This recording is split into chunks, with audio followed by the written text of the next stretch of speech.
meeting, where they proposed a single unitary authority along with Leicester City, and the City Council have put their options out today, which members are free to have a look on their respective websites. The North City South model is the one that we as Charnwood and the administration are championing, because we believe, I'm just going to quickly finish, believe that's the model and that's the structure that will best serve the residents and the businesses of Charnwood. Councillor Mayor, you've just finished now. Finished, thank you. Thank you. Excellent. If any councillors would like to speak, please raise your hand. Councillor Rattray, and then Councillor Taylor. Thank you. Having sat in Scrutiny Commission last week, I can say that this proposal has been thoroughly scrutinised. I'm pleased to see the final proposal ready to be submitted to government. The most important thing for Birstall residents is that Birstall is not to be included in the Leicester City boundary. This was very important to my ward residents. It's good to see that community engagement has also been used to shape the proposal. The main difference in this proposal versus the draft is the prevention model proposed. It is good to see that we are looking at new ways to deliver services. I believe this proposal is the best proposal being put forward for my ward residents of Birstall. Thank you. Councillor Taylor. Thank you, Mr Mayor. I'm sure you're all aware that I've constantly rejected this plan as unsustainable. This is based not on a choice but on facts. This proposal states that there are 44 million in savings. The county and city's financial modelling states that this proposal would save 17 million. Both cannot be right. The County Council draft proposal of a one council for Leicestershire and Rutland states a proposed saving of approximately 43 million. Without any data or evidence, it cannot be right that splitting a county area in half will save more than having one council. It just does not add up. This proposal is led by the prevention agenda. It reads like this has just been invented. If the council had taken a quick peep at the county council's countrywide strategies on their website, it would have shown them there's a vast array of prevention work happening already. I agree there could be more to be done, but finances are currently stopping that. I see no mention in the final proposals regarding these county-wide strategies. The adults and community strategies 2025 to 29, which focuses on wellbeing and prevention. The health and wellbeing strategy 22 to 32, which focus on a person-centred approach, enable prevention in all we do and enable independence and self-care. The early help strategy 24 to 28, a partnership approach which focuses on supporting children and families early to avoid them hitting crisis point. There is no mention of the public health grant for Leicestershire, a direct grant from the government. All it does is prevention. The prevention agenda is happening already, so I don't believe you will make the savings you have laid out. CCN and Newton produced a report in October 2025 and they highlight the triple whammy threat. Worse services and quality erosion, smaller councils lack the expertise and infrastructure for specialised care, higher costs for care, up to 270 million annual additional expenses nationwide driven by duplication and inefficient procurement. Staff shortages, an estimated 500 to 1,000 extra senior roles will be needed amid a national recruitment crisis. In conclusion, this concise data-driven report by Newton is a timely intervention, blending modelling with insights to elevate people's services in LGR debates. Its alarmist tone is justified by the stakes, but it optimistically frames scale as a safeguard. This proposal will not be safe and legal on vesting day. It will be short-staffed, over budget and unsustainable. Thank you. Thank you, Councillor Taylor.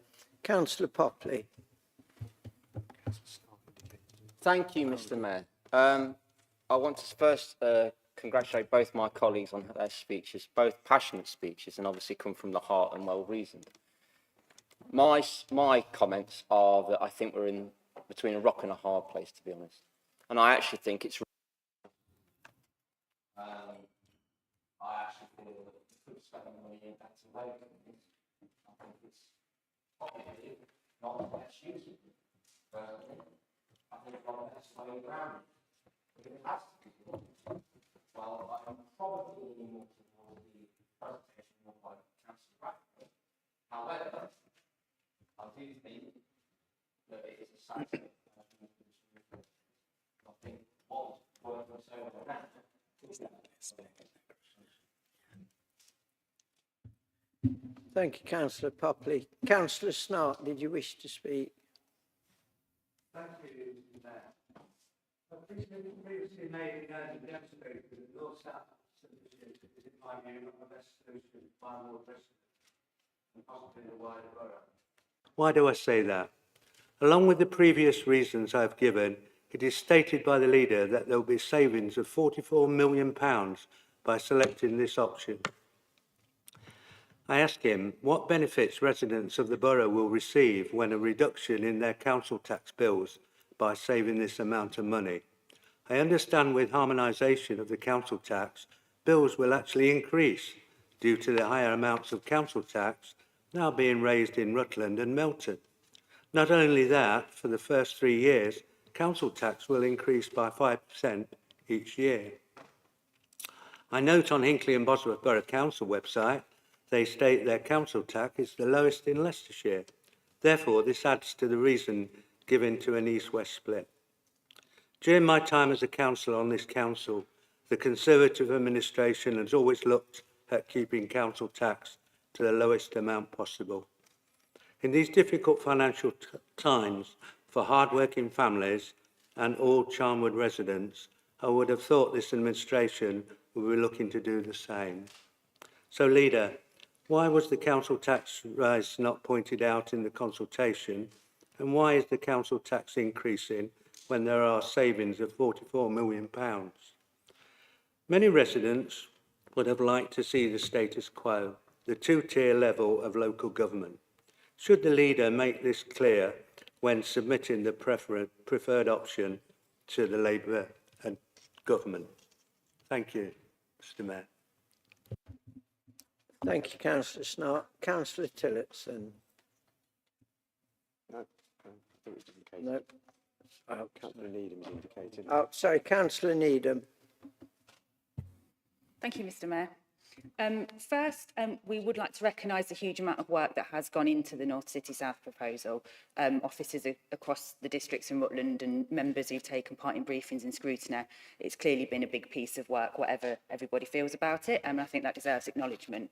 And I'll be honest, of all the options we've been pushed into considering by national government, this is probably the least bad. It aims to keep things as close to communities as possible, which we think really matters. And we're also really pleased to see that there is no support for expanding the city boundary. I think our residents were very clear on that, and I'm glad it's been listened to. But, and there is a but, the Green Group still have really big concerns about local government reorganisation overall. That process didn't start in this council. It came from a Conservative government and now is being pushed through by a Labour one. And at no point have the public had a real say. In the end, Westminster will decide this, not local people and not this council, and we think that's a problem for democracy. And there is a simple reality that's been alluded to by the councillors, that under every single option, Charnwood residents are going to end up paying more in council tax than they would have done without this reorganisation. And that wasn't inevitable, it's a direct consequence of local government reorganisation. And we've also got worries about power shifting upwards. So the new Metro mayors are going to have huge powers, including the ability to raise council tax without limit. And that's a big move away from local decision making. So even with the best will in the world, this is going to take years to sort out, and that will take focus away from day-to-day delivery and the things our residents actually need right now. So we'll work with what we've got, but we're really clear that we do think this is the least worst option of a reform that actually nobody in here chose. We don't think it will solve the funding crisis in local government, and we will keep calling that out because we think our residents deserve real local power and not a reshuffle designed in Westminster. Thank you, Mr. Mayor. Thank you, Councillor Needham. Does anyone else wish to speak? Councillor Hajai Nicolau.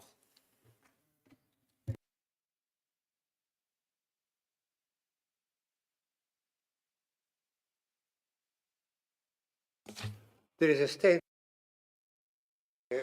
creation of 219,000 jobs. This is quite a significant amount of jobs, very welcome. But it's a bit confusing where these jobs are coming from. There is no any mentioning about the source.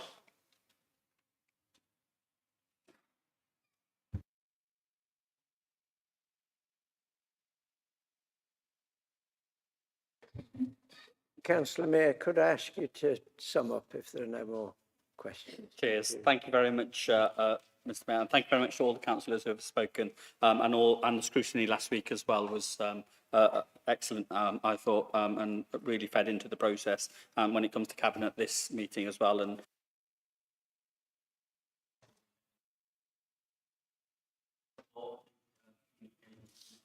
from our officers, not just here in Charlton, but across the board. And we've got also a flyer really on. We've got also a flyer on that one. It's doing it itself. if you, yeah, if you just don't press, I think it's come up here. No problem, that's fine. So, yeah, so on that one, I think the community engagement has been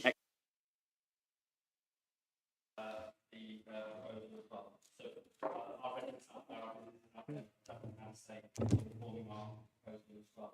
As we need it, yes, I understand that we have three options around the table, from Charlotte, and get it to the government, and before that, I was concerned that we're pushing, inclusion and organisation.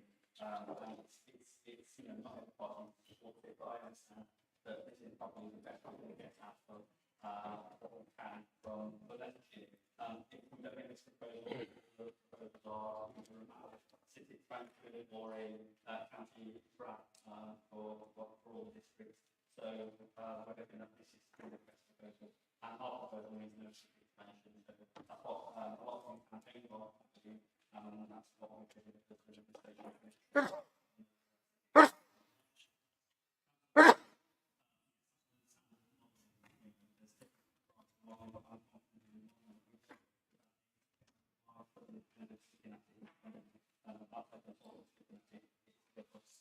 Different authorities and different modelling, I think it's just one of those where I think the conclusion people come to is definitely the ones that I'm supporting and championing as well.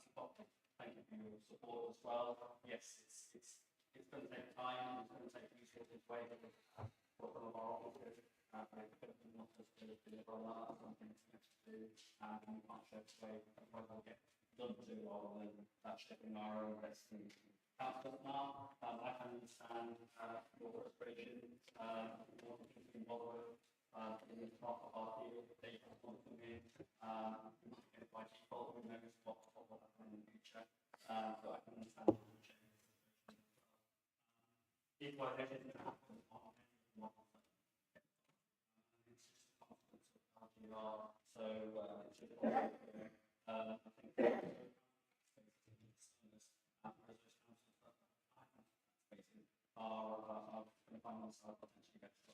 However, the reason we're doing all is to make council sustainable in the future, to make sure that adult social care and children's social care is deliverable and supportable, and the council don't go under like so many have. And that's one of the key drivers of LGR, but also streamlining and simplification for our residents as well, so they don't have too lots of councils to go to, just one council. And also, the elected mayors, police mayors will have the present every 4 years and get to every 4 years. So they will be accountable. It's just a lot of areas, massive budgets. But we are on board with these students and they're spending in those communities. And I think it's here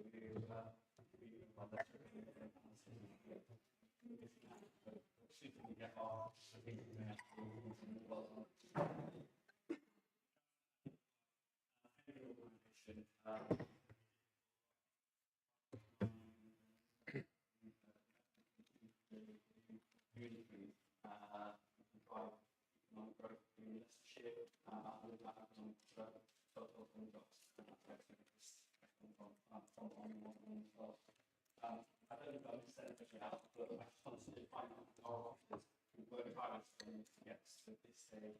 I've had 15 months to do it, and a lot of work, a lot of guesswork as well. Other partners who have different priorities and different ways of doing things, but I think getting 9 or 8 sets of different political leaders and officers on the table to deliver and deliver on time, and the first business case out there, but the biggest stage of the very so Thank you, Councillor Mayor. This item is for noting only, of course, so thank you very much indeed. Councillor Matthews.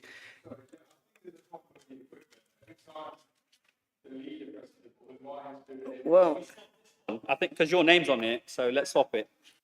no, We're trying to sort it. yeah, Down there. yeah, we're there, we are working on it, but I'm just relieved, Councillor Matthews. I thought I'd missed you.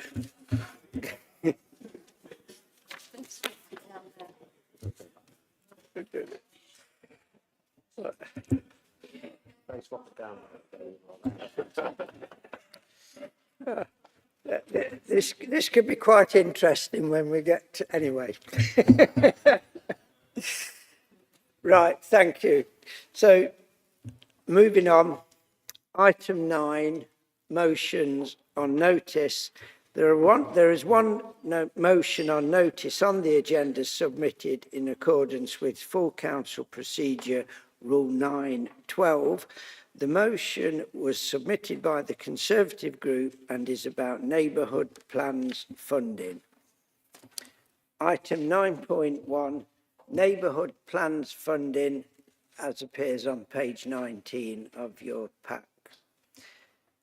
Councillor Snart, would you like to introduce the motion on notice regarding neighbourhood plans funding? Mr Mayor, I move the motion in my name on neighbourhood plan funding on page 19. Following the spending review, the government announced that it is unable to commission new neighbourhood planning support services for 2025 onwards.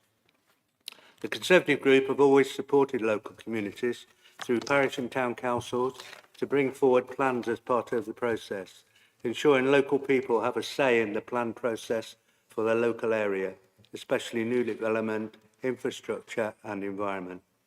Removing government funding for neighbourhood plans will inevitably make it much harder for local communities to participate in plans process accordingly. Is the Labour administration in agreement that the removal of funding for neighbourhood plans will restrict the involvement of local people in developing neighbourhood plans? The Conservative Group asked the Labour administration to write to the Minister of Housing, Communities and Local Government, outlining the Council's opposition to the removal of government funding for neighbourhood plans. C. Ask the Minister for the funding to be restored to the current levels so that communities can continue with some certainty to produce neighbourhood plans. And D. If the Labour administration is not successful in restoring government funding, the Labour administration agreed to add a contingency amount of funding in the budget for 26-27. This would be an amount of up to £10,000 GBP to each town and parish councils producing a neighbourhood plan or updating an existing plan.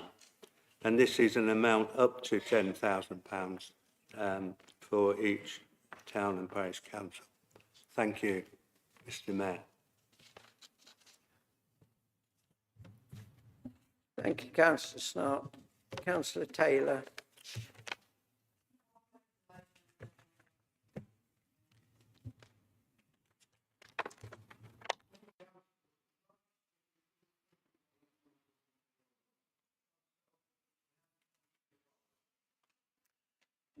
Thank you, Mr Mayor.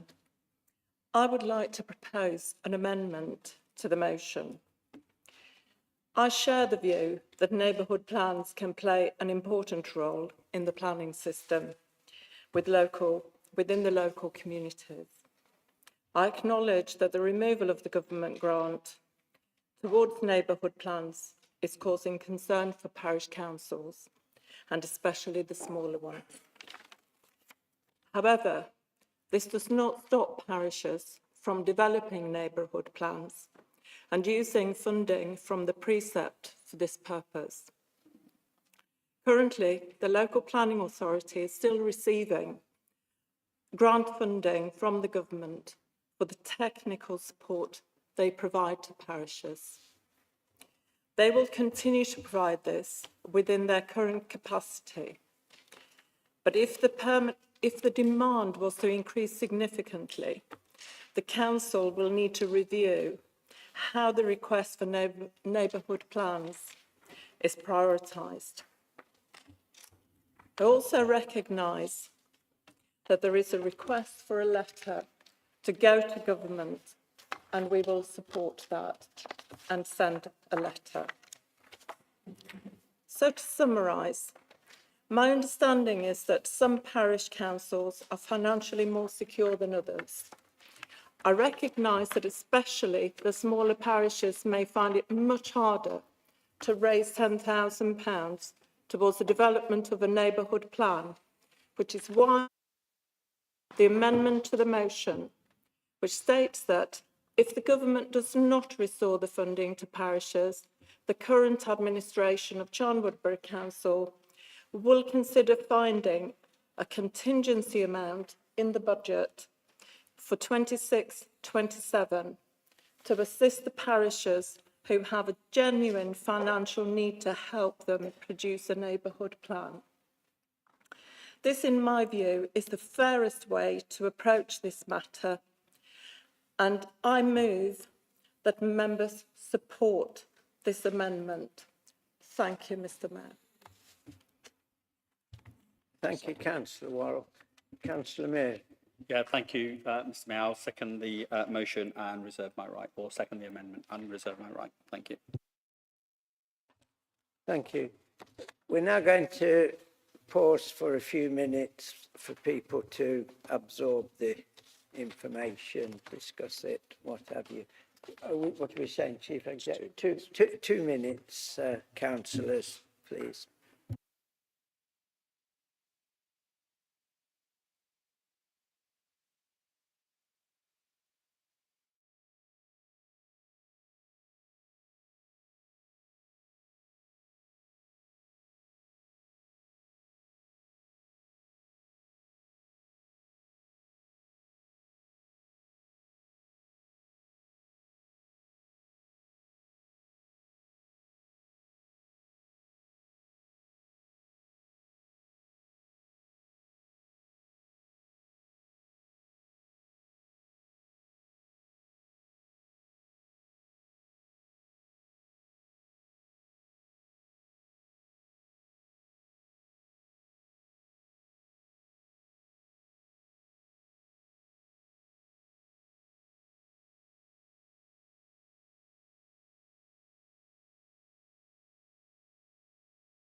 Now, if anyone wishes to speak on the amendment, indeed, yes, no problem.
we're now going to open the debate for councillors to speak on the amendment.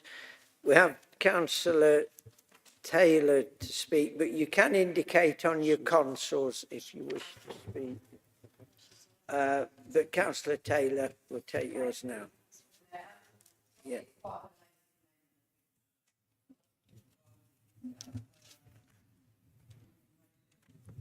I think the amendment seems pretty petty to me. I think the motion as it stands very clear. It delivers what it says on the tin, and the amendment neither adds or takes away from the main motion. It just sort of lessens the point a bit, because there is the point that we're asking for money to be put in the budget. The amendment says the Cabinet will consider it. Well, that just weakens it a little bit for me. So I just hope the Labour group will withdraw their amendment and support the original motion. At the end of the day, this is about ensuring our parish and town councils have funding available to support them in producing neighbourhood plans to protect them from speculative planning applications and give them a voice. So please put aside politics, withdraw your amendment and vote with us to protect our town and parish councils. I know many of the councillors opposite don't have parish and town councils within their area. I have some really rural small village parish councils, and many of those parish councils have a very small precept. So a fund and neighbourhood plan would totally wipe out their precept for 1 year.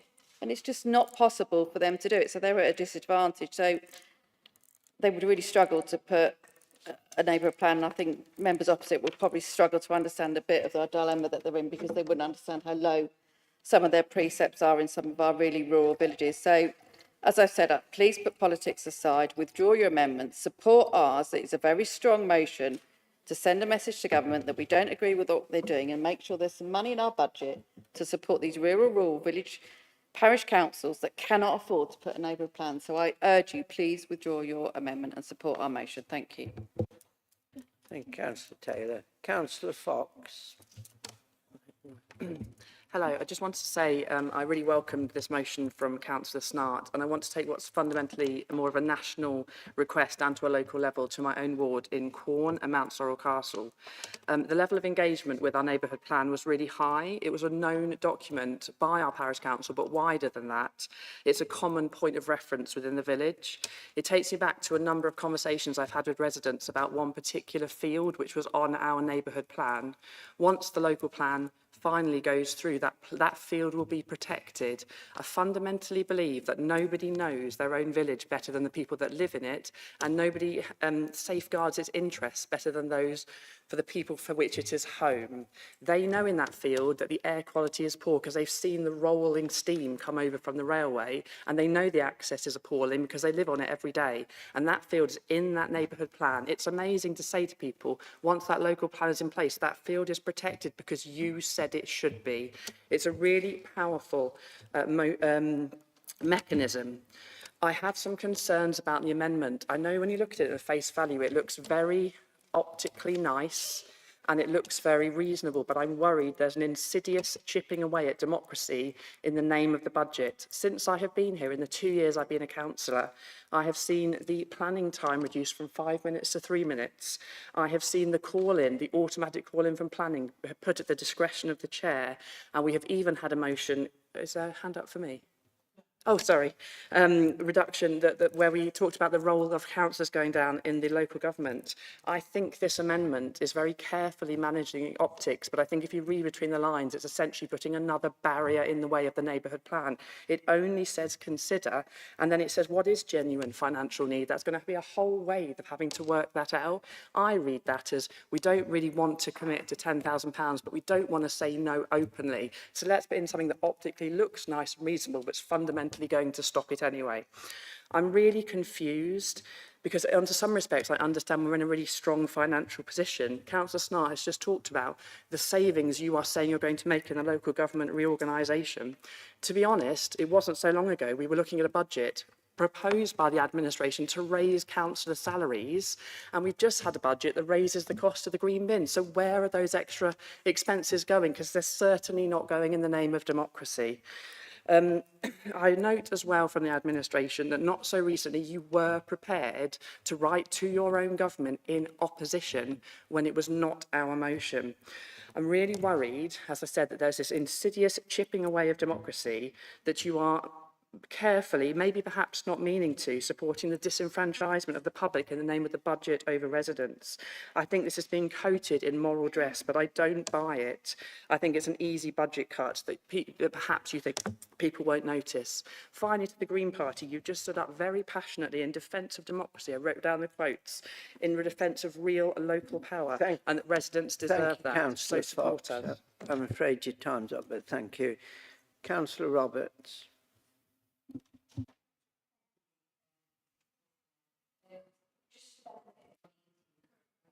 The costed technical support for neighbourhood plans isn't going anywhere. Currently, to set up a neighbourhood plan, it costs a parish/town council £10,000 to do so. Whether they get that as a grant or whether they precept, by precept, for a parish council to do this, it could mean them putting £2,000 per year in their precept to build up to the £10,000. After they have managed to raise that figure, they then have to have a series of meetings to actually organise and design their neighbourhood plan. And weirdly enough, it actually isn't councillor-led, it has to be resident-led. And then the whole of the parish has to vote on the neighbourhood plan to say whether they support it or not. And if they don't support it, then that is basically £10,000 down the drain. Then on top of that, you have to send it to your district/borough council that have got a planning department, and hopefully they do acknowledge and support it. Then every 4 years, on the back of that, you have to spend £5,000 updating your neighbourhood plan, because if it runs out, you lose the supposed protection that a neighbourhood plan gives. I'm just saying this as a rundown of how the neighbourhood plans currently work. Once you've set it up, and you've got it, it is of every 4 year £5,000 of money being spent on it. And that, for some parishes, is a hell of a lot of money, particularly smaller ones going forward. This is a really rock and a hard place issue for some very small parishes. Shepperton Town Council has ummed and ahed about developing a neighbourhood plan for years, precisely because it is so expensive to do that, and you have to have a referendum on it to actually get it to pass. That's all I want to say about it. Bye. Thank you, Councillor Roberts. Councillor Fryer. Thank you very much, Mr. Mayor. I just have a question. In the amendment, it says that it would be up to the Cabinet to consider putting a contingency to assist those parishes who have genuine financial need in helping them produce a plan. How would genuine need be assessed, and who would assess it? Because there may be a large council, like I live in a large village, that looks as though it's got plenty of money, but what it's responsible for and what it's planning to do for its residents may bear no comparison or bear a comparison to a small village that has a smaller precept, but is, if you like, doesn't have to spend as much money as a large one.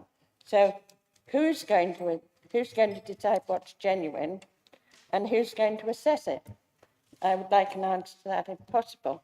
Thank you very much, Mr. Mayor. Thank you, Councillor Fryer. Councillor Sandy Forrest. Excuse me. Thank you, Mr. Mayor. I have the honour of being the chair of Barrow-upon-Soar Parish Council, a large parish council, and we are not poor. We don't have a huge amount of money to spend, but we have enough. But I would like to refer members to the amendment here, which is printed in red. If the government is unwilling to restore funding, then this matter is referred to Cabinet to consider putting in a contingency amount to assist those parishes who have a genuine financial need in helping them produce a plan. And there will be tiny hamlets, parish councils, who really do not have enough money to produce a local plan or an updated plan. But there are people like me from large councils who would go into battle for the smaller councils and say to the Cabinet, come on now, boys and girls, let's have a bit of common sense here. And that is what I'm asking the council to do. I don't think that you can... I think that everybody here in this room, whether you're on a parish council or not, whether you have them in your area or not, I think that you have to be willing to trust this administration to have a genuine concern and consideration for the smaller parishes and who will have a genuine financial need. And of course, there are enough people on this side of the chamber who are members of parish councils or have parish councils in their area. And I can assure you, well, I'm not going to speak for anybody, but I can assure you, on my own behalf, I would certainly be prepared to go into bat for the smaller parish councils to make sure that they were sufficiently funded in order to produce a neighbourhood plan or an update thereof. Thank you very much, Mr. Mayor. Thank you, Councillor Forrest. Councillor Tillotson.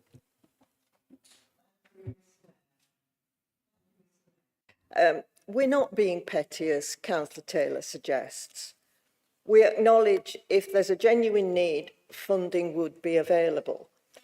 We understand that parishes may have reserves for a particular purpose, and that would be taken into account. But the substantive motion would mean any parish that asked for £10,000 would get it, which clearly is not sustainable. We have a duty, we all have a duty to ensure that Charnwood funds are spent appropriately. Thank you, Councillor Tillotson. Councillor Needham. Can you hear me? Excellent, thank you. Sorry, Mr. Mayor. Thank you. So, I do understand how important neighbourhood plans are, and they give our communities a really strong voice in shaping development that happens in their towns and villages. And in a borough experiencing the level of development that we are, I think that voice is more important than ever. The sudden withdrawal of the national funding has really hit some parishes hard. Just a few examples from the area that we represent are Rearsby, who are right at the finish line after years of work. They're now stuck waiting. Quennebrot needs to refresh a plan that took them years to build, and now they've got no certainty about how to move forward.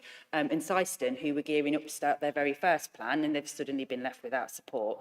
It's residents and volunteers that put so much time into these processes. And the sudden withdrawal for the neighbourhood plan funding was completely unexpected. It wasn't well explained, and it's caused real anxiety in our communities. And so I think what I'm trying to say, what I want to be clear on, is we do welcome the intention of the original Conservative motion. Myself and Councillor Boker have discussed it at length, and we do share the same goal. We want to ensure neighbourhood plans continue and that they get the support they need. And we would have backed the original motion because we're absolutely aligned on the principles with it. But we did, though, have some concerns from the outset about committing a potentially large amount of council funding without a clear structure on how it would be allocated or acknowledging the disparity of budgets across parishes and towns. And I think Councillor Tillotson summed that up really well just then. So we think that on reflection, the amendment here does give a fair route through, and it keeps the call for government to reinstate the support. And if not, it gives us a way to ensure parishes still get help where they need it. So we will support the amendment, but our support for it does come with an expectation. And I know that the Conservative group have alluded to this already tonight, that if this goes to Cabinet, it mustn't sit there. Our parishes can't afford for this to be kicked into the long grass. They need some clarity now on how they can move forward with these plans. So I would ask the administration, in the spirit of working constructively, that we do need some commitment tonight that this will be brought forward quickly with some clear processes, like Councillor Fryer said, some clear timelines. I'd hate for any parish clerk or resident volunteer watching this tonight to go away thinking they've been parked. So we do need that reassurance on record that support will be able will be available promptly, so that neighbourhood plans can be finished, started or completed. And you're right, Councillor Taylor, it's not about party politics, it's about the communities who deserve a say in the future of their towns and villages. So we will support the amendment, but it's purely on the basis that we think it sets out a clearer, more sustainable financial structure. Thank you, Madam Mayor. Mr. Mayor. That's fine. Councillor Baines, did you wish to speak? You've not come up on the console. There is a bit of a queue, but if you'd like to go first. Thank you very much. I urge you to vote down the amendment on the basis that the fourth point suggests that the matter be referred to Cabinet, not for Cabinet to set aside the requisite funding. So why would we be encouraged to vote for an amendment that only suggests Cabinet consider neighbourhood plan development rather than confirm it will actually set aside the requisite funds? The original motion is an excellent motion, and we can see that because because there's a saying, imitation is the sincerest form of flattery. Thanks for recognising the importance of local democracy and for setting up something which is very, very similar, but not quite the same.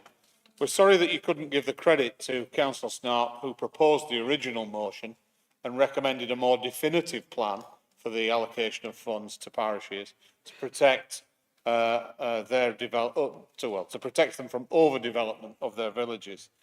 I would urge the Greens to vote with the original motion and not the amendment, given the definitive nature of our motion compared with the uncertainty associated with the Labour amendment.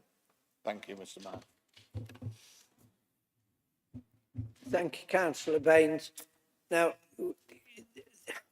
the console's coming on, then going off and that, but we have got, I'm going to call people in the order that we've now got them written down in where they've appeared on the console. So it's Councillor Popley to speak now, please. Thank you, Mr. Mayor. Again, I'm a bit worried that this has been amended and put forward in the way it has. My worry is that mechanisms are dwindling for local people to speak out, okay? And this fixed amount gives a safeguard, which at the time they are worrying about other safeguards being taken away, like Councillor Fox has already alluded to, is an assurance they need, okay? The word consider takes away definitive need for this. If we only consider something, it means it can be forgotten about. It can be kicked into the long grass, as Councillor Needham's alluded to, okay? And there's only a year hence. We're only thinking 1 year hence. This sort of thing needs planning for the long term, okay? And I am fundamentally, worried, sick if we take this provision out for £10,000. £10,000 gives a cast iron guarantee of what people can be given. If we give some wishy-washy term, it could be anything. Okay, arguably it could be more, but I doubt it's going to happen in the climate we're living in now. It'll be nowhere near £10,000. And at a time when people can't afford to do these plans, as other people across the other side have said already, and my side of the aisle, we need to have this provision. It's a must. People are feeling so aggrieved at the moment in the public domain. We need to restore hope and faith in politics, not take it away. I agree with everything Councillor Fox said about the 3 minutes. I hate that. I think it's the most silly thing this council's done in a long time. Every single time I go to public meetings and hear people speak of planning, you can't make an argument in 3 minutes. You're constrained. So why are we even considering taking away something like this that safeguards what we want to do and gives people a cast iron assurance? This is a must, and I'm sorry, but the amendment I'm going to vote down. I'm going to support our proposal wholeheartedly. Thank you very much. Thank you, Councillor Popley. It's Councillor Seaton next, Councillor Boker. Hello, I'm going to stand up, mainly because when my knees were very poorly, I couldn't. And I celebrate the fact that now my knees are working normally. I represent, as a borough councillor, I represent Thurmaston.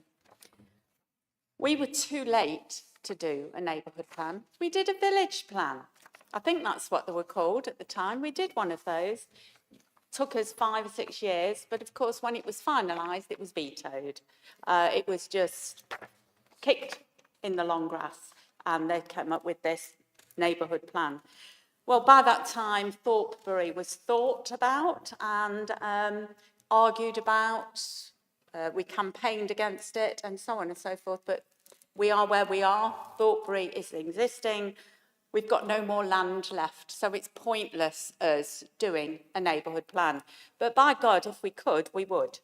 If we could save one field, we would do. But this £10,000, and I understand these amendments came through thick and fast, probably too fast to even be thought about financial-wise, working out what £10,000 means per how many parishes have you got? Could they all have £10,000? And then this also goes on to say from updating the existing plan. So it's something that can go on and on and on. It's got to be financially worked out. So I can probably understand why it's not, it's been altered to what the Labour Party are thinking is more appropriate for it. But we are arguing about a few little words here, I think. Councillor... No. Yeah, Forrest, Councillor Forrest said, sorry, my knees are fine, my head's just not working. So Councillor Forrest argued quite passionately that for her council, it's quite a well-off one, but for other ones, we would fight tooth and nail to get them the funding that was necessary to do this. So I'm really of a split mind here. I don't mind telling you. I am in a split mind, because if we reject this, we get nothing. If we accept it, we get something. If we could change a few of the words, then I think we could meet somewhere in the middle that would satisfy all parties. That's all I want to say. Really, it was a statement more than anything else, and a position statement on my position for this, because Thurmaston, okay, time has gone from that.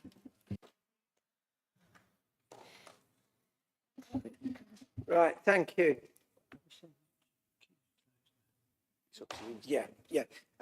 There's several people who have indicated their wish to speak. Councillor Ashcroft, you're one of them, certainly. So in no particular order, the people still have indicated their wish to speak are Councillors Brooks, Boker, Ashcroft and Haynes. If I could call those in the order I've got, which is Councillor Brooks first. Thank you. Thank you, Mr. Mayor.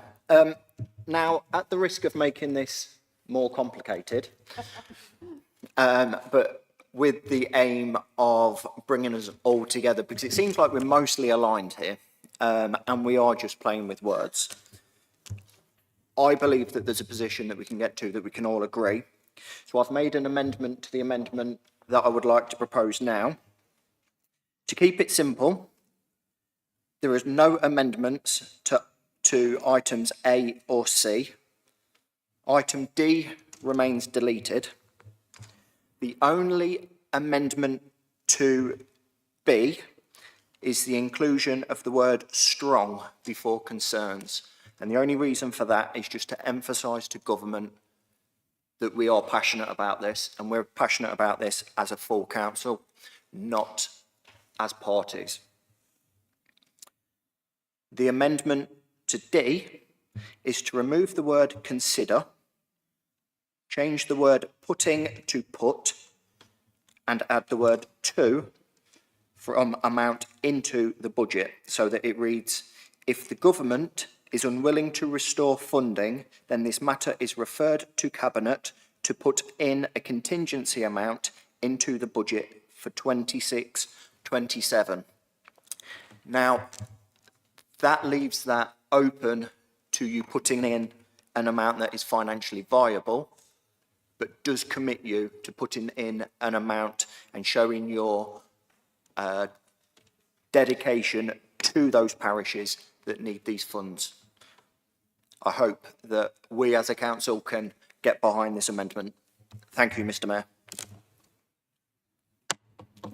So we need a second. That's to be seconded. Do I have a seconder for that amendment? I'll second that. Right.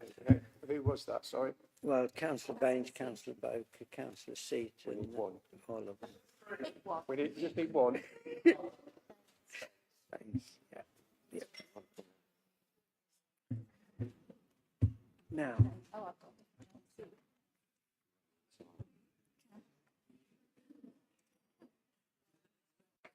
For councillors, for clarity, we can only deal with one amendment at a time. So we need to deal with the amendment that was proposed by the Labour group. And we need to vote on that once the debate is closed. And then we will need to move on to the second amendment. And probably we need some more clarity because I didn't quite catch all of the amendment changes at that point. So we'd continue with the debate on the amendment from the Labour group now. Thank you. I'll go back to these, yes. Councillor Boker, would you like to Thank speak? you so much, Mr Mayor. First of all, I'd like to thank Councillor Needham for supporting our conversation this afternoon. And I am as passionate about neighbourhood plans as she is, because I only have small village parish councils, 4 of them. 2 can't afford to do it anyway, full stop, but 10,000 might go a long way to helping them. And the others struggled to get the financial support that they needed.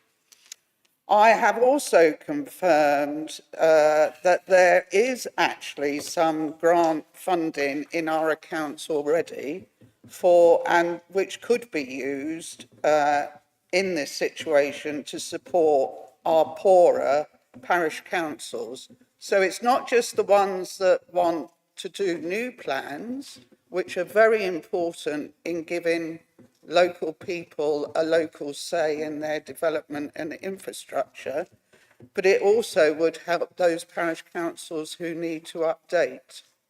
And I did read somewhere on the internet that if you have a neighbourhood plan, not only is it taken into consideration where you want the houses built, which is collaborative, but actually you get 25% more CIL if you have a neighbourhood plan. So it's actually very beneficial to our local small villages. I share the same concerns that others have had on my side anyway about the amendment put forward quite late by Labour, or it was late before it got to me. And it concerns me that we're totally reliant on a cabinet agreement in the future about using what is available grant money already. And this evening, if we had these small changes to the amendment, then that takes away any uncertainty and worry from this side about the continuation, at least for the following year, of neighbourhood plans in our borough. Thank you, whoever said that. So I think the quite simple amendments to the amendments would be totally acceptable to everybody, because it still has to go to cabinet, but it takes away that uncertainty that we feel over here, that we could end up not having contributions to these smaller village parish councillors. And I'm sure Councillor Needham and her Green Party would agree with those comments. They're nodding their heads. Thank you, Councillor Baker. Councillor Ashcroft. I'm talking about the Labour amendment because, as you indicated earlier, we can't deal with fully discussed and voted on the original amendment. So I've got 2 points on the original amendment. First of all, there was a discussion saying, well, what's the timetable? The timetable's clear. It says for the budget of 2026-27, there's a clear schedule of that setting that budget. So I would say that that's already set up. And also we've got budget scrutiny actually starts tomorrow. So there's a known process. The other thing is, how we spend council's money is important. We've got finite resources. We do need to spend it as efficiently and as well as we can. And I propose that the best way to do that is in setting the budget, because it is scrutinised many, many times, by the budget scrutiny, then by scrutiny commission, then by council. So it is scrutinised a lot, whereas this decision now isn't being scrutinised. It's just been put forward saying we give 10k to everybody. So I would say, let the process that we have for spending the funds be followed. And then if we put nothing in, then budget scrutiny can say at their meetings, why have you not put anything in? So I think this is why we've got a mechanism for doing this. We should just follow it. Thank you. Thank you, Councillor Ashcroft. Councillor Haynes, did you still wish to speak? Is this working? I think the removal of funding for the neighbourhood plans was appalling. When the Labour government, or indeed previous Conservative government, talk about improving local democracy, it's an example of Orwellian true speak. They don't mean it at all, and I think this is an example of that. I know even Thyston, who I represent, will find the removal of the grant a serious problem in trying to develop a neighbourhood plan, and we desperately need a neighbourhood plan, considering all the development that there is going on or proposed to be going on at the moment. I'm not happy with either the substantive motion or the amendment in exactly the way it was worded. I would support the amendment simply because I thought it was the best of a bad job, but I would support the substantive motion as well. It's a question of semantics, isn't it? There's not much in it, but I definitely would support the objections to the removal of the funding for the neighbourhood plans.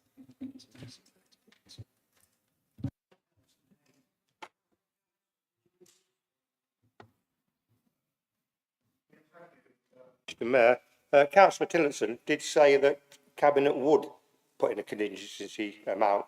Can she guarantee that, please? She's already spoken, so she can't speak. No. Right, thank you very much. So Councillor Mayor to sum up. Councillor Mayor can speak as he reserves, yes. and Councillor Smart to Yeah, Councillor Mayor, you reserved your right to speak. You Cheers. Thank you very much, Mr. Mayor. 3 minutes to do so. No problems. Thank you very much, Mr. Mayor. You can see it's very passionate, and when we drew up this amendment, we just wanted to make sure that the other side felt that we weren't negating what they were asking for. However, as Councillor Ashcroft has said, we do have a duty to all the public in Charnwood that we spend their money wisely, and the original motion just said any parish that asked for it, and there's 33 parishes in Charnwood, would get £10,000. And I don't know about you, but if there's about another 3 years left of this council, that's nearly £1 million we will passport over from this council to the other council, potentially.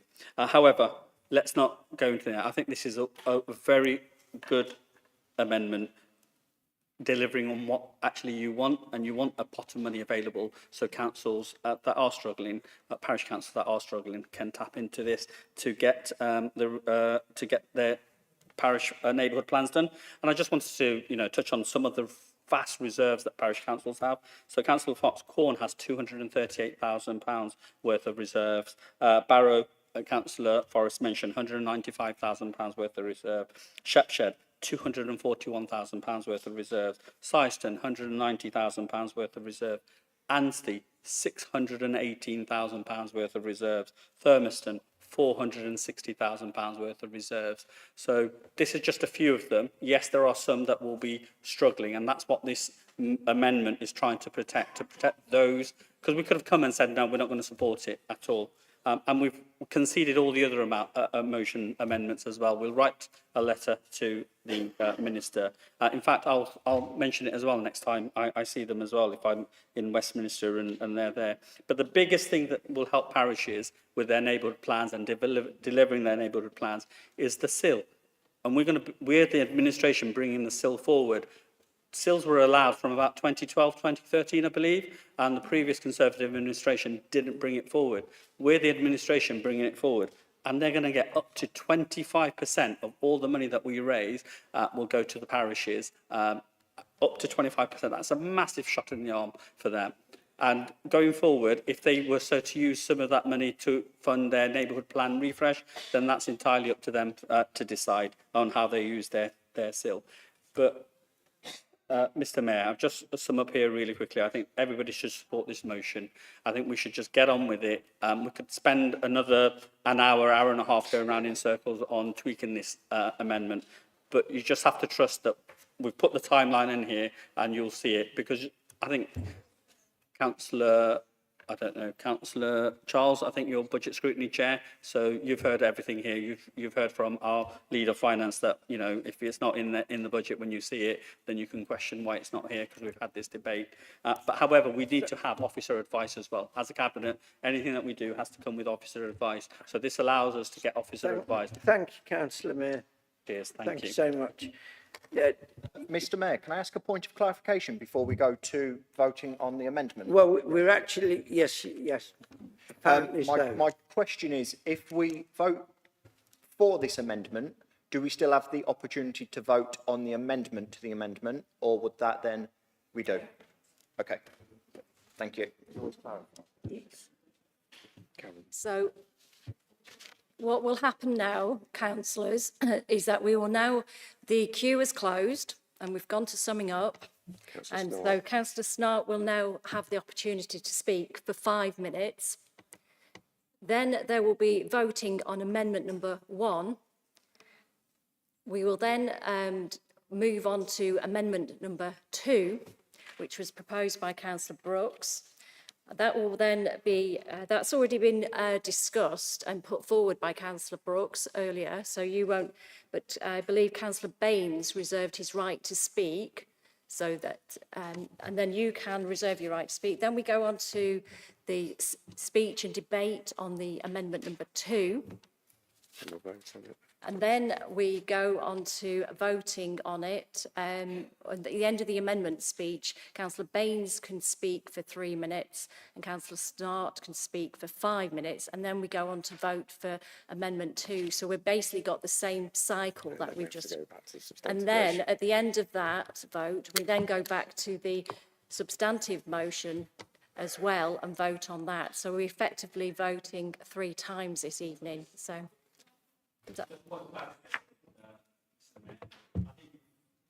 amendment stands, then that becomes a substantive. Okay, so I think we should just take it one step at a time and then just see how it evolves. Thank you. Yeah, I think that's... Councillor Needham. Apologies, Mr. Mayor. I just want to double check so I've fully understood this. If amendment 1 passes, do we still then vote on amendment 2 regardless? No. Would it be... We're dealing with amendment number 1. So it becomes a substantive motion, doesn't it? So, yes. We have... So the flow as described by the monitoring officer is you're going to vote on the amendment. If that amendment is passed, it becomes a substantive motion. You then have got a further amendment to that motion proposed by Councillor Brooks. So we will then have a debate on that because it is now the substantive motion, and you will then debate it and vote on it. At that point, that then becomes the substantive motion, and you should then go back to have a further debate on that and vote on it again. So that's how it's written out in the Constitution. Okay, we've got various points of clarification, so I think we're going to have to deal with these. So, What the chief executive has just explained, I think, was useful. The scenario that you didn't explain that was still unclear was if this amendment gets voted down, do we still get to vote on the amendment to the amendment as that will no longer as that amendment won't stand? you do, but it obviously, we haven't circulated that, but effectively you have made an amendment to the amendment. But if it's voted down, you're effectively resurrecting part of the original amendment, amending that and asking for that to be voted on to become a substantive motion. So I believe we can vote on your proposed amendment again, even if this vote fails. Is that? So in any event, whether this vote is won or lost, you will have a debate and a vote on the amendment that Councillor Brooks proposed. On the second amendment. Are we? Are we clear? Not quite. Councillor Boker. Yes. Wouldn't it be a lot simpler if Labour withdrew their amendment and then just accept our few words changed as the amendment? Constitutional. So I'm kind of, hands are tied to some degree, Councillor Boker. It may be something we wish to look at in the Constitutional Review Group later this year, perhaps, but we are stuck with it for this evening, I believe. Appreciated. It would be simple.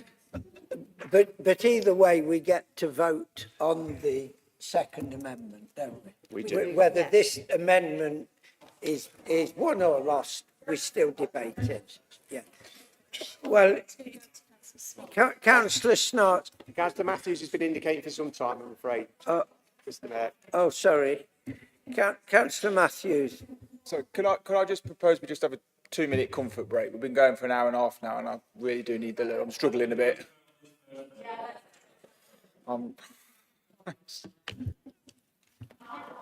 Councillor Snart, would you like to do your summing up, please? Mr. Mayor, thank you. We'll try and I know keep it's up. been a long time, but it's been heartening to me that so many people have spoken tonight. And I think it's one of those issues that are quite dear to people's hearts in terms of what it is. And thank you for my colleagues on this side for their support in this amendment. In my view, the amendment motion by the Labour administration is kicking the can down the road, not committing to help local people being involved in this important part of the planning process.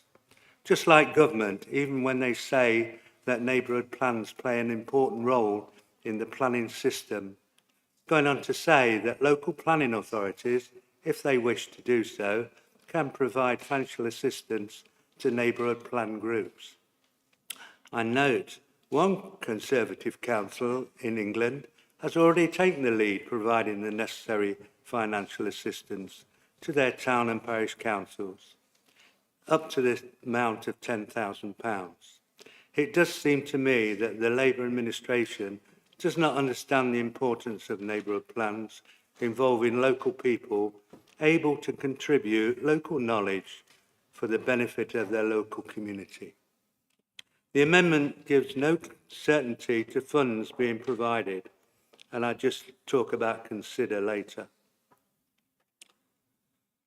Neighbourhood plan groups, imagine the disappointment if funding was refused and the group were unable to contribute to the planning process. Indeed, how difficult would it be for a ward councillor to explain that the funding was not agreed by the Cabinet? On past history, the number of town councils in the borough completing neighbourhood plans, this amount of funding is small compared to the benefits that are gained from local people having the say in planning process. I oppose the amendment that gives no certainty and to the funding of the future neighbourhood plans being produced with all the benefits they bring to local communities. And I just, on the actual amendment, and I think the sticking point really for me is that the Cabinet to consider putting this contingency amount. This has been raised several times by members of this side, and I think we're really uncomfortable about that. And I'm surprised that the Green Party have actually said they're actually okay with that. I know from past experience when we're at plans meetings, when neighbourhood plans come up, there is terrific support in the way that we actually deliver the recommendations and such for planning neighbourhood plans. So I'm a little surprised that we're talking about putting this amendment forward with the Cabinet to consider putting contingency forward. I know we've had warm words other than that from the opposite side saying yes it will and yes it will, but that's not the point.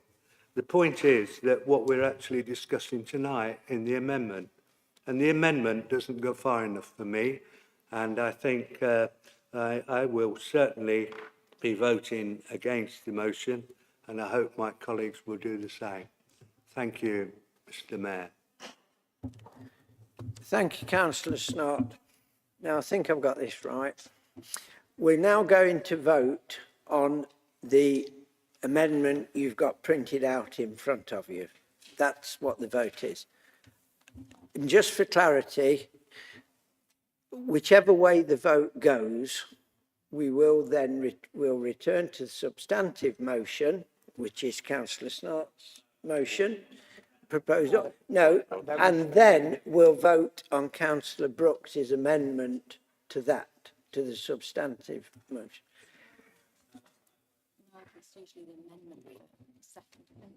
Right. So to clarify, we're going to vote on the amendment as printed, as proposed by Councillor Worrell.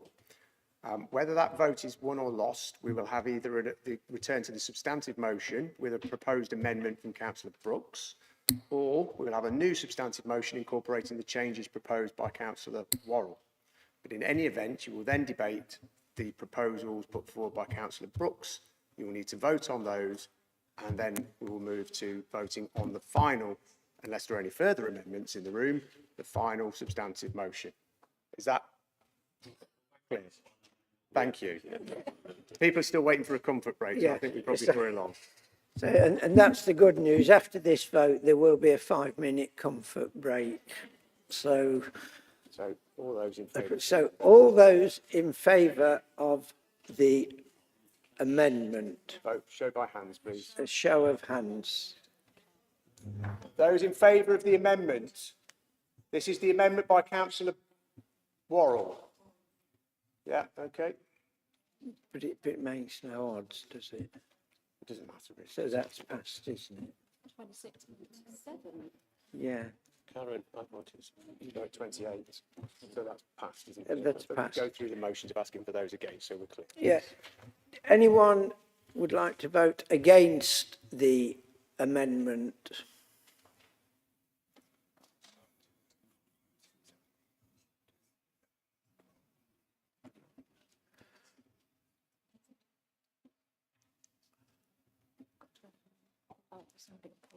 Not voted.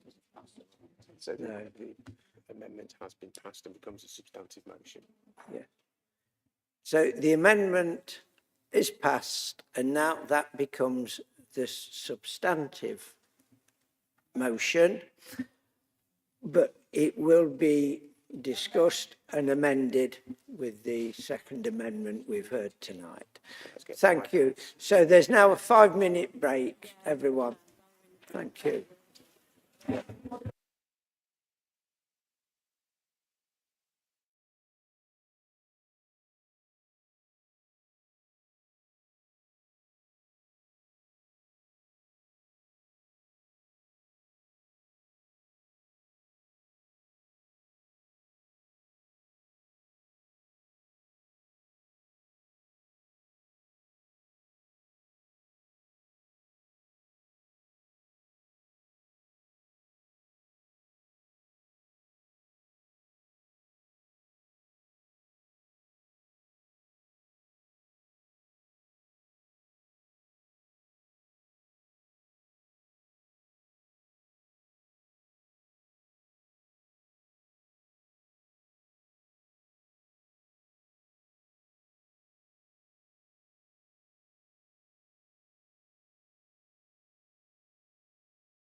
For the meeting to continue,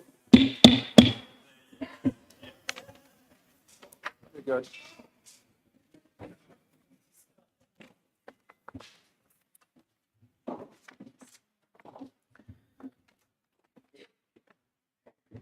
right, now, the first amendment is now the substantive motion. Councillor Brooks, please repeat for clarity your proposed amendment. Thank you, Mr. Mayor. So the amendment is as follows. Item A is unamended. Item B only has the addition of the word strong before concerns. Item C is unamended. The original item D remains deleted. The amended item D removes the word consider and the ting from putting and inserts the word to after the amount into the budget, so that sentence then reads, if the government is unwilling to restore funding, then this matter is referred to Cabinet to put in a contingency amount into the budget for 2026-27. And then the rest of the paragraph remains unchanged. Is that clear for everybody, or would you like me to repeat that? David. You'd like me to repeat it? Did you get item B, the addition? Just D. So the whole paragraph of D now reads, if the government is unwilling to restore funding, then this matter is referred to Cabinet to put in a contingency amount into the budget for 26-27 to assist those parishes who have genuine financial need in helping them produce a plan. Thank you. Councillor Baines, would you like to second that? If I may,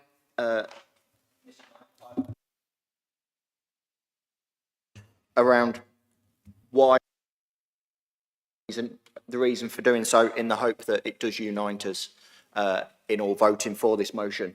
Am I okay to proceed? Thank you. So the reason for amending the amendment is I feel it's a pragmatic approach that removes the political positioning on this and puts the focus solely back into the interests of our residents. All that what everybody said is everybody's passionate in making sure that we're delivering for them.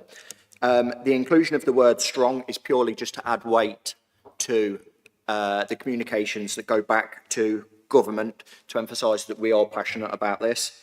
And the removal of the word consider means that there is a commitment that Cabinet will put in a costed and scrutinised amount into the budget for 2026. I wholeheartedly agree with what Councillor Ashcroft said earlier about the finances have to go through the full motions, and this allows that to happen. So that is my reason for making the amendment. I think the amendment is clear. I hope that we can all get behind this and support it unanimously. Thank you very much. Thank you, Councillor Brooks. Councillor Baines. Yes, I agree to second this amendment on the amendment. Thank you. And you reserve your right to speak, do you? Sure, thank you.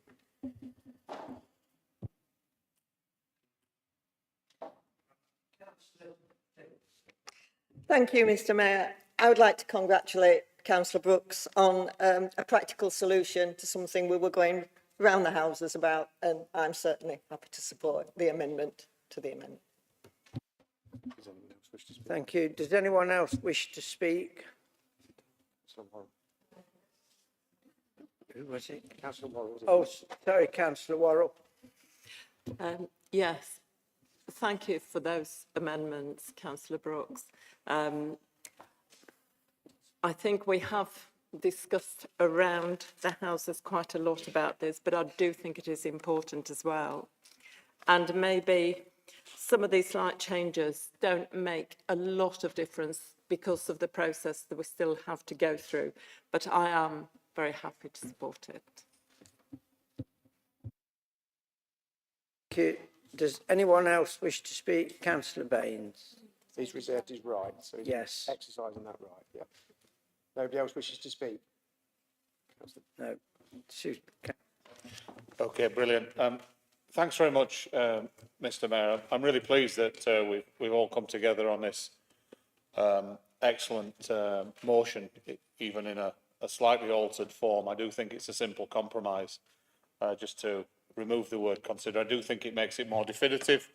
I think that Councillor Ashcroft's previous words were a bit uncommittal. I understand what you were saying, but actually the fact is it's probably unlikely to cost £1 million.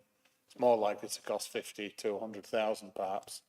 And so I don't think that commits the council to a vast amount of extra spending, but it would be undemocratic not to provide some of our parishes with the ability to develop neighbourhood plans when others have enjoyed that same funding.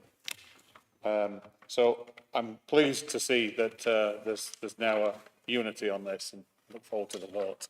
Thanks very much, Mr. Mayor. Thank you, Councillor Baines. Councillor Snart, would you like to add anything to that to sum up? Great, saying that I'm delighted that so many people have spoken tonight with passion in lots. I'll be pleased to see that there is some commitment now, firm commitment, that some contingency amounts will be in the budget, albeit the government might change their mind and be nice to us and understand how good it is to have neighbourhood plans for local people as part of the process. So I wish the administration well in talking to their government, and we wait with bated breath how we actually get this resolved in terms of the government. Thank you, Mr. Mayor. Thank you, Councillor Snart. We're going to go to the vote now. So we're voting on what is in effect the second amendment. Sounds a bit American, that does, doesn't it? So anyway, all those... Yeah. Need another councillor. They want a name vote. Anyway. So yes. Has a second councillor stepped forward to ask for a name vote? Right. Councillor Taylor, Councillor Baines and requesting a name vote. That means I've got to read out the vote names. Oh, okay. Right. Right. The Chief Executive will shout out your name and then you give a yay or nay to it. Thank you. Right. Thank you, everybody. If I could just have your attention while I take us through the named vote then, please. Councillor Ashcroft, are you for, against or abstain? Councillor Baines, are you for, against or abstain? Councillor Bellamy, are you for, against or abstain? Councillor Blackshaw, are you for, against or abstain? Councillor Boker, are you for, against? Councillor Bottomley, are you for, against or abstain? Councillor Bradshaw, are you for, against or abstain? She's not here, apologies. Okay. Councillor Breaker, are you for, against or abstain? Councillor Brooks, are you for, against or abstain? Councillor Campsell? Councillor Charles? Councillor Corey Losley? Councillor Harper-Davies? Councillor Dent? Councillor Forrest? Claire Forrest? Councillor Sandy Forrest? Councillor Fox? Councillor Fryer? Councillor Good? Councillor Gray, Anne Gray? Councillor Beverley Gray? Councillor Hajai Nicolau? Councillor Hamilton? Councillor Haynes? Councillor Jackson? Councillor Jadija? Councillor Knight? Councillor Lawrence? Councillor Lenny? Councillor Matthews? Councillor Maynard? Councillor Mia? Councillor Monk? Councillor Needham? Councillor Northridge? Councillor Palmer? Councillor Popley? Councillor Rattray?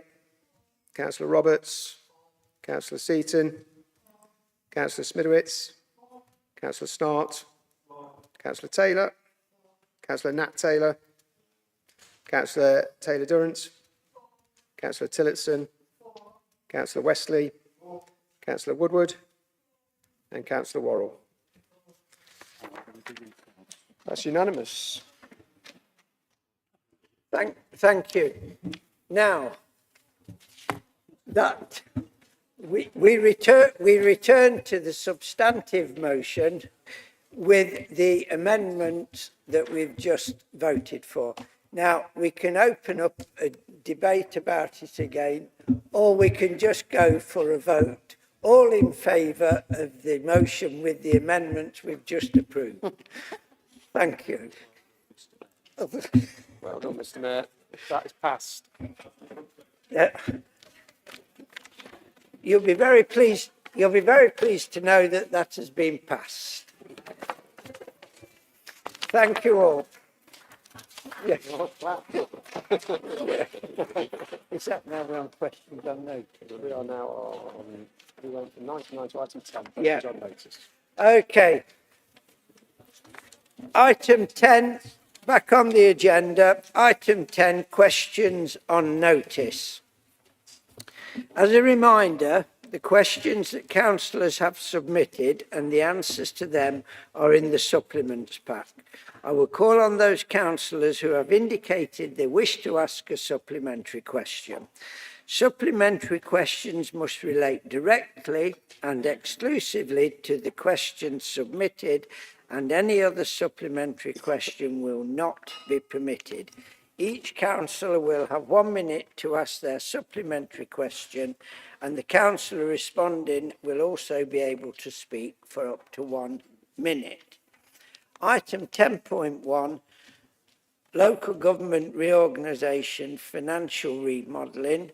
Councillor Deborah Taylor, would you like to ask your supplementary question? Thank you, Mr. Mayor. The financial modelling was done in time for all the submissions the government, and the government wanted all of those business cases to use the same data so they could be compared. This puts the whole area at a disadvantage, including Chalmers. So why didn't the leader join the county and the city in the financial modelling to represent Chalmers' view? Councillor Mayor, do you wish to respond? Cheers. Thank you very much. I think I answered it in the written question, but I just wanted to point out one thing is that the city and the county did the joint modelling, and they both came out with 2 different answers to or interpretations to that modelling, and it was all well documented in the Leicester Mercury as well. So I think we did well of getting 8 districts and Rutland County Council together to do the modelling and to be the first to release our business case for the public to consider. So I think we did fantastically well. Thank you. Thank you. Item 10.2, freedom of expression and political debate online. Councillor Monk, would you like to ask your supplementary question? Thank you, Mr. Mayor. As the leader appears to have sidestepped the original question, I will phrase it a different way. Would the leader agree that whilst councillors' social media accounts may be private in a technical sense, when they use them to communicate about council business or local issues, they are exercising a public role, and that basic principles of openness and respect for political diversity should still apply? Furthermore, does the leader think that there is a need for clearer guidance to ensure that these forums are not used to silence legitimate political views or exclude residents on the basis of party affiliation? Councillor Mayor, do you wish to respond? Cheers. Thank you very much. I refer Councillor Monk to the written question. I think I have anything further to add. Thank you. Item 10.3, refugee resettlement scheme. I understand that Councillor Monk does. Sorry, that's been withdrawn, Councillor Monk. I should have read that first, shouldn't I? Item 10.4, use of council housing stock for refugee accommodation. Councillor Monk, would you like to ask your supplementary question? Thank you. I'll make these quick. I'd just like to thank the lead member, actually, for the clarification on this. However, could she just confirm whether the council expects the proportion of council housing used for resettlement purposes to increase in future? And how will it ensure that residents on the housing register continue to feel that allocations are being made fairly and transparently? Councillor Tillotson, do you wish to respond? Thank you, Mr. Mayor. I don't know, frankly, whether we will be using any more council housing for refugees. But I do know that local people are not disadvantaged. Because we get funding from the government, we're actually advantaged by housing refugees.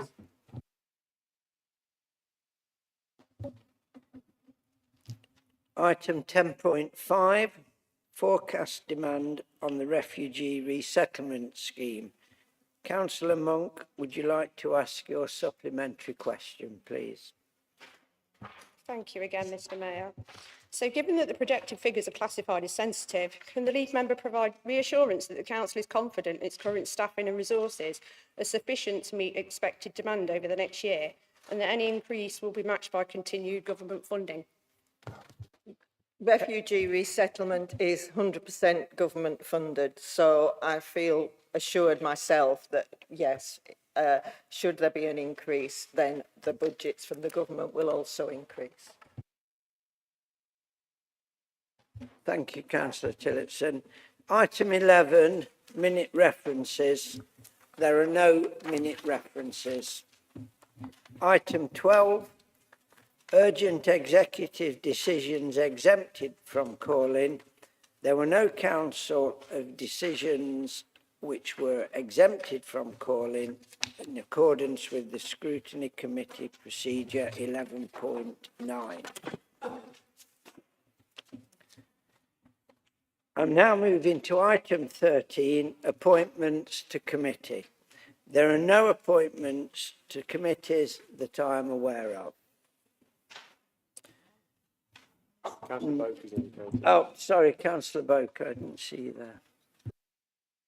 I think I talked to Democratic Services about the fact that Councillor Mark Charles was swapping with Councillor Seaton.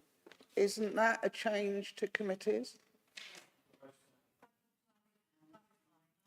Delegated decision as the monitoring officer, and you are right there, we should have reported it for noting, but it has been made, that decision. Yeah. Thank you. Now, you'll all be pleased to know that that brings us towards the close of business. The next scheduled meeting of the council is for the 19th of January 2026.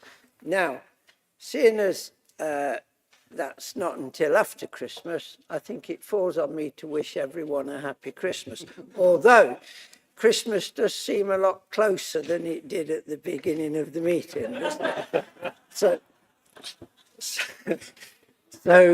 maybe that's how it is. Thank you all so much and have a pleasant evening. Thank you.